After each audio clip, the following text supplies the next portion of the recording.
à la fois maire de Mougins et à la fois le représentant des maires de Cannes, qui malheureusement est retenu, et bien entendu des personnalités qui sont liées de près ou de loin au cimetière,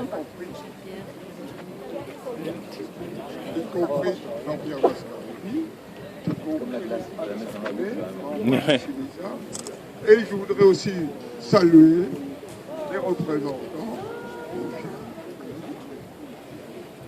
de la gastronomie, même si elle n'est pas mouginoise. Quand même l'un des grands chefs, je dirais, celui qui connaît particulièrement Sophie Antipolis, puisque pour les 20 ans de Sophie Antipolis, c'est lui qui avait organisé un déjeuner mémorable pour toutes les personnes, les personnalités, et y compris pour les 5 prix Nobel que nous avions pour les 20 ans. Alors, les 20 ans, Sophie Antipolis, c'est une longue histoire de 50 ans. On peut difficilement la raconter à nouveau. Le micro, là, on l'entend pas très bien. Mais je pense vraiment que c'est une réussite continue qui n'était pas évidente au départ.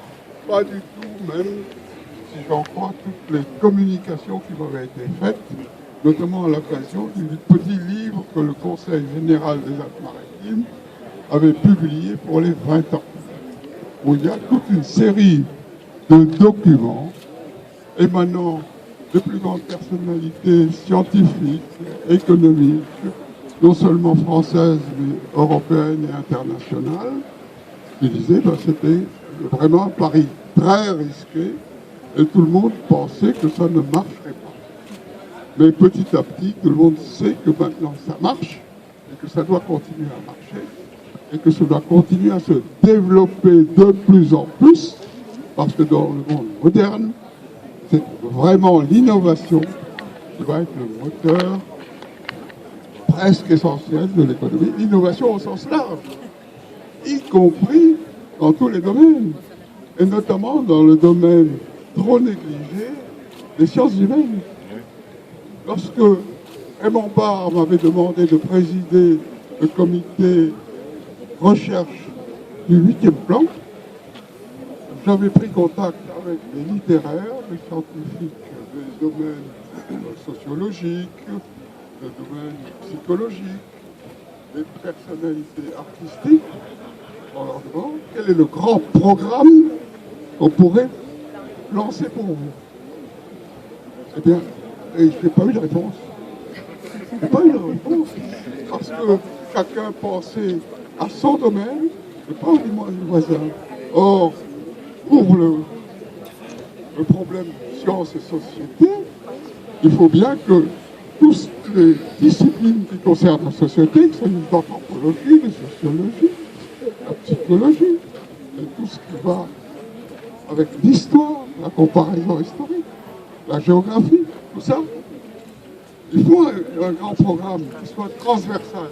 Eh bien, à part le renforcement de la Maison des sciences de l'homme qui avait déjà été préparée et organisée par Prodel en 1963, rien n'est fait. Et par conséquent, nous avons encore beaucoup de choses à faire, d'autant plus que l'innovation, la numérisation et tous ces développements ne font que commencer.